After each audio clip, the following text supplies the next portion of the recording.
and it's probably the world's simplest idea. I call it the golden circle.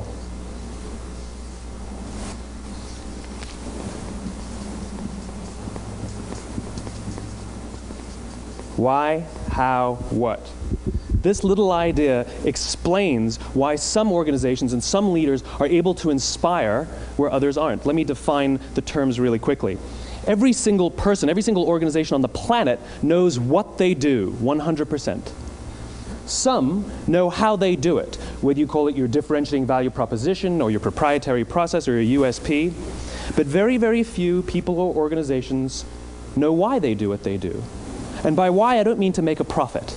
That's a result. It's always a result. By why, I mean what's your purpose? What's your cause? What's your belief?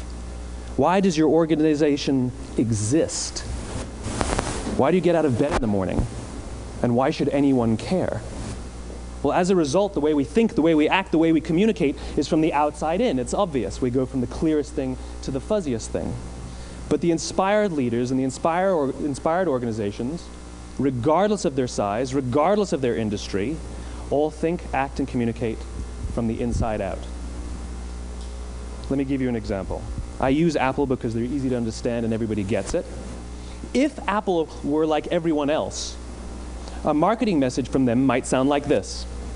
We make great computers. They're beautifully designed, simple to use, and user-friendly. Want to buy one? Meh.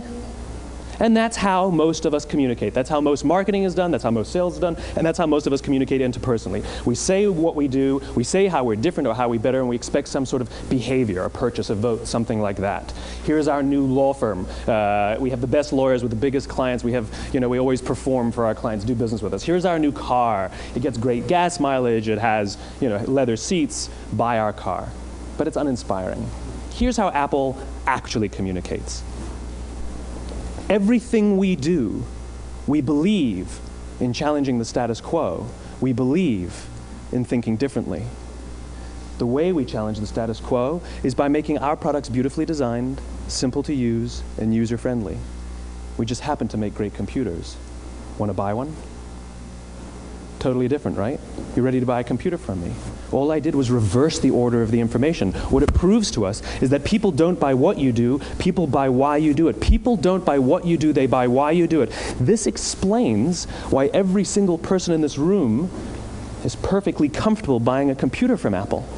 But we're also perfectly comfortable buying an MP3 player from Apple, or a phone from Apple, or a DVR from Apple. But as I said before, Apple's just a computer company. There's nothing that distinguishes them structurally from any of their competitors. Their competitors are all equally qualified to make all of these products. In fact, they tried. A few years ago, Gateway came out with flat-screen TVs. They're eminently qualified to make flat-screen TVs. They've been making flat-screen monitors for years. Nobody bought one. And Dell came out with MP3 players and PDAs. And they make great quality products, and they can make perfectly well-designed products, and nobody bought one. In fact, talking about it now, we can't even imagine buying an MP3 player from Dell. Why would you buy an MP3 player from a computer company? But we do it every day. People don't buy what you do, they buy why you do it. The goal is not to do business with everybody who needs what you have. The goal is to do business with people who believe what you believe. Here's the best part. None of what I'm telling you is my opinion. It's all grounded in the tenets of biology, not psychology, biology. If you look at a cross-section of the human brain, looking from the top down, what you see is the human brain is actually broken into three major components that correlate perfectly with the golden circle. Our newest brain, our Homo sapien brain, our neocortex, corresponds with the what level. The neocortex is responsible for all of our rational and analytical thought and language. The middle two sections make up our limbic brains, and our limbic brains are responsible for all of our feelings, like trust and loyalty. It's also responsible for all human behavior, all decision-making, and it has no capacity for language. In other words, when we communicate from the outside in, yes, people can understand vast amounts of complicated information like features and benefits and facts and figures. It just doesn't drive behavior. When we communicate from the inside out, we're talking directly to the part of the brain that controls behavior, and then we allow people to rationalize it with the tangible things we say and do. This is where gut decisions come from. You know, sometimes you can give somebody all the facts and your figures, and they say, I know what all the facts and details say, but it just doesn't feel right.